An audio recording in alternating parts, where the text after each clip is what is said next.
In business news tonight, the price of a 450-gram loaf of bread has been increased by 5 rupees effective from midnight today. The All Island Bakery Owners Association said they had arrived at this decision as their production costs had increased following the recent fuel price hike.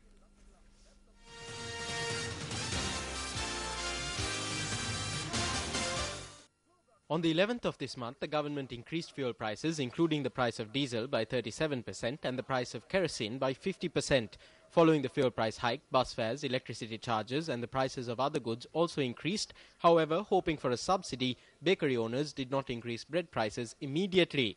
With the realization that a subsidy was not forthcoming, bakery owners said the price of a 450-gram loaf of bread should be increased by between 3 and 10 rupees. Today, bakery owners decided to increase the price of a loaf of bread by 5 rupees. Thus, as per official government data from 2006 to today's price revision, the price of a 450-gram loaf of bread has increased by 180%. The association has not taken a decision on increasing the prices of all bakery products. We are asking all bakery owners to increase prices on other products by a small amount so as not to burden the consumer if they find it difficult to continue.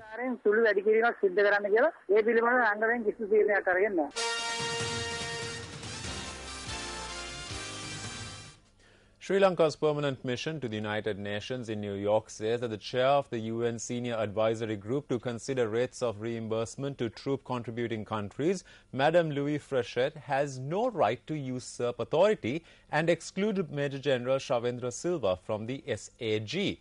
Issuing a press release, the Sri Lankan mission noted that it is contrary to the normal practice of the United Nations. According to the communique issued last evening, Madame Louis Frechette had asked Deputy Permanent Representative of Sri Lanka to the UN, Major General Shavendra Silva, who is the representative of the Asia-Pacific Group in the SAG, to meet her. Incidentally, she had brusquely informed Shavendra Silva that she will not let him enter the room where the discussions of the SAG were being held and will have him removed from the room. The communique also stated that Madame Louis Frechette was observed trying to convince other members of the SAG individually to exclude Ambassador Silva. However, Ambassador Silva participated in these meetings. The permanent mission of Sri Lanka to the United Nations in New York pointed out that the conduct of Madame Louis Frechette was totally inconsistent with her role as chair. It went on to say that Ambassador Silva has not been charged before any court of law by any credible authority, and to seek to exclude him from a position in the UN is unfair and contrary to the principles of the United Nations, a public lynching without trial.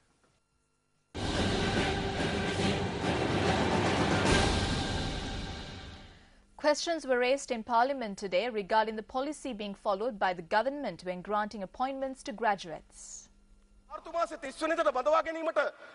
The final day for accepting applications is the 30th of March. A newspaper advertisement was published on the 16th of February and the very same day appointments were given. These are political appointments. Political lists were sent to Moragala and Hambantota to give appointments to graduates. Appointment letters were given on the 16th of February when applications closed on the 30th of March. Appointment letters were given on the same day that paper advertisements were published. It is shameful. හරි අහගෙන ඉන්න ලැජ්ජයි මේකට ඊට පස්සේ අයදුම්පත් ඉදිරිපත් කිරීමට නොහැකු රැකියාව විදේතු උපාධාරීන්ට. In order to provide the unemployed graduates with an opportunity to obtain work, we call for applications from them through an advertisement published on the 16th of February. You can forward these applications till the 30th of March to the Divisional Secretariat officers. We will be enrolling the graduates who apply for this as trainees following an interview. අයදුම්පත් ඉදිරිපත් කරන ලබන රැකියාව විදේතු උපාධාරීන්ට සම්මුඛ පරීක්ෂණයකට කැඳවා අභ්‍යාසලාභීන් ලෙස බඳවා ගැනීමට පියවර ගන්නා බව දන්වා සිටිමි.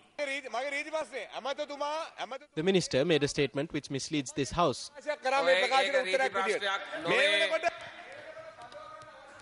It is not a point of order.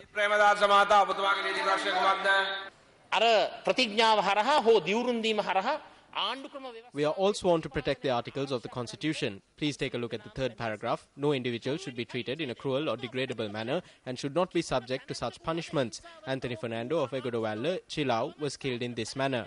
නැතහොත් දනුවමකට ලක් නොකළ යුත්තේ. මම ඔබතුමාට කියන්න කැමතියි. හලාවත එගොඩවැල්ලේ ඇන්තනි ප්‍රනාන්දු මැතිතුමා සමූල ඝාතනයට ලක් කිරීම. I have not concluded. Yeah. If you go to conclude... Give me 30 seconds. Give me 30 seconds to conclude. Yeah, in very short. Sorry? In very short. Very short. Yeah. A few sentences. Right. මම ඔබතුමාගේ අවධානය යොමු කරන්නේ නෑ මගේ point of order එකෙන් පස්සේ ඔයා කතා කරන්න. ඔයා වාඩි වෙන්න. ගරු නියෝජ්‍ය කතානායකතුමනි. මම ඔබතුමාගේ අවධානය යොමු කරා ආණ්ඩු ක්‍රම ව්‍යවස්ථාවේ 3 වෙනි පරිච්ඡේදයටයි. Honourable Speaker, I focus your attention on the 3rd and 6th paragraphs of the Constitution. As parliamentarians, we need to secure the basic rights of the people. All parliamentarians are bound to protect the Constitution. මන්ත්‍රීවරුන් හැටියට අපි සතුව තිබෙනවා. ආණ්ඩුව නියෝජනය කරන සියලුම අමතිවරුන්, සියලුම මන්ත්‍රීවරුන් බැඳිලා ඉන්නවා ආණ්ඩු ක්‍රම ව්‍යවස්ථාව ආරක්ෂා කරන්න. Staying in news from the House of Legislation, UNP parliamentarian Ravi Karunanayake questioned the marketing tactics being used to attract investors to the island in Parliament today. Hotels මේවට දීලා තියෙනවා. The electricity tariffs for hotels have been increased by 15%. However, it has been increased by 40% for domestic users. Can't your ministry give a better solution than this? සාධාරණය යම් විදිය සාධාරණීකරණ විදියකට ඔබතුමාලගේ අමාත්‍යාංශය මීට වැඩිය මේව කරන්න බැරිද? දැන් ගෘහස්ත පාරිභෝගිකයාට බිඳුවේ ඉඳලා ඒකක 25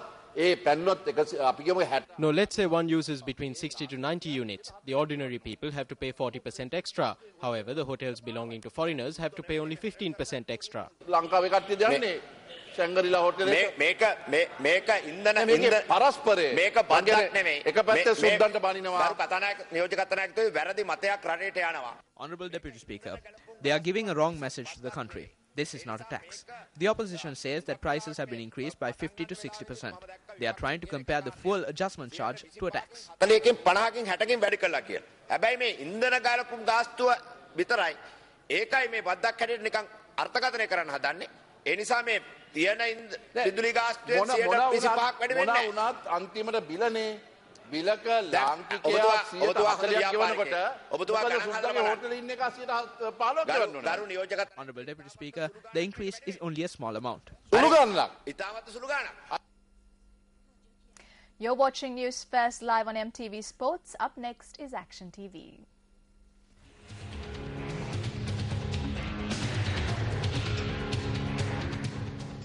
Yesterday, Action TV revealed the gross environmental destruction that is taking place in the Kahalla-Pallekele area in the Balaluwava Reserve in the northwestern wildlife zone due to massive land excavation and the creation of roads. The excavated earth is being used to fill the banks of the Balaluwava Reservoir. This is a place where entry is prohibited without the permission of the Department of Wildlife Conservation. Against this backdrop, the Director General of Wildlife told Action TV yesterday that he was unaware of the mass destruction taking place in broad daylight with the use of heavy machinery. The land excavation continued today. This was in spite of the fact that an assistant wildlife director had gone to the place and officially notified that this destruction must cease immediately. The persons who had been excavating the earth had informed the assistant wildlife director that they were doing so with the permission of the Mahavali authority. However, they were unable to furnish any documentation to back up their claim. Therefore, it is indeed amazing that the assistant director failed to obtain the assistance of the police to initiate legal action and seize the equipment being used by this group. Area residents say that the brother of a minister is constantly in the area to supervise the excavation work. The forest is destroyed. There is a road being constructed and there is a rocky mountain close by. Some say that there are treasures in the mountain. We don't know whether it is true or false. They have dug pits in various places. We don't know what they're doing. The area residents told Action TV yesterday about the side effects of this destruction. These elephants come onto the road by 6 or 7 o'clock in the evening. A person cannot even go to the shop. There are children who run about on the road. Sometimes they can't even go to school because there are elephants on the road. When we inform the officials, they do not take any notice. Our homes and lives have all been affected by these elephants. Our mother's house was broken 3 times by elephants. We informed each time this happened, but they took no notice. Our daughter's house was broken, but still no action was taken. My husband and the next-door neighbor were killed by elephants. If wildlife authorities feel that there is a need to enforce the law even at this late stage, then they must do it. If this does not happen, then does it not prove the claims of area residents that a minister's brother is involved in this blatant crime and that something else is going on in this protected area in the Balaluwa Reserve under the guise of excavating earth? Minister of Agrarian Services and Wildlife, for your urgent attention.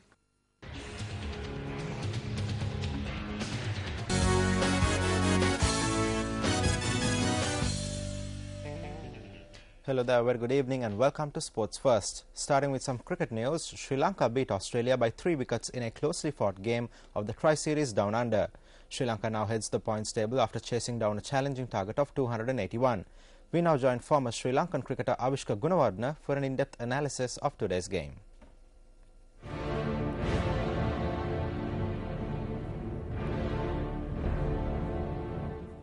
I think the Sri Lanka team did really well in the first 20 overs to keep Australian run rate down, but then Forrest and captain Michael Clarke got together and put on a huge partnership to take Australia to a formidable 280 runs.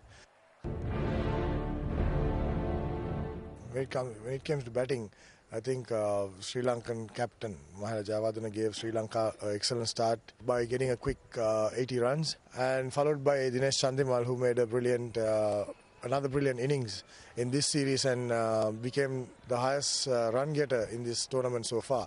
Also, Thisara Pereira at the last moment, his 20 runs was also very vital towards the end of the game. All in all, I think Sri Lanka is improving day by day in this tournament, and let's hope that Sri Lanka team keeps improving and give us good results in this tournament in the future.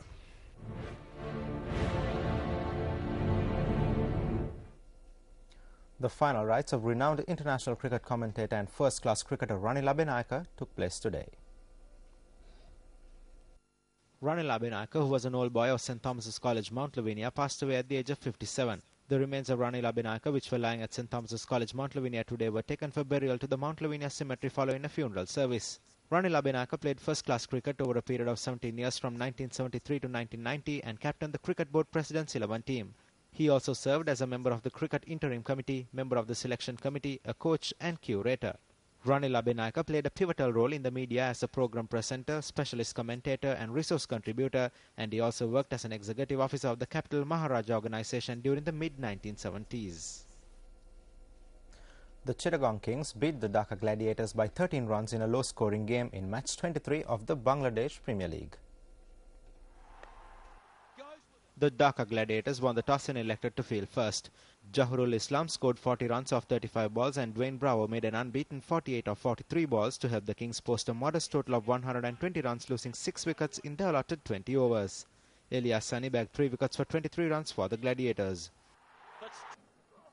In reply, the Dhaka Gladiators managed only 107 runs, losing 9 wickets in 20 overs. Enamal Haq top scored for the Gladiators with 22 runs and Kevan Cooper bagged 3 wickets for 13 runs for the Kings. In the 24th match of the BPL, the Sylhet Royals beat the Duranto Rajshahis by 9 wickets. And you can catch all the action of the BPL live here on MTV Sports. That's it from Sports First for tonight. Back now to the main desk. Thanks a lot, Aaron, for that update. Well, there you go. That's a look at your primetime news bulletin for today. Of course, don't forget to log on to www.newsfirst.lk for the very latest on the world around you. I'm Sharon Silva. And I'm Mahina Bongso. Have a great weekend ahead. Good night.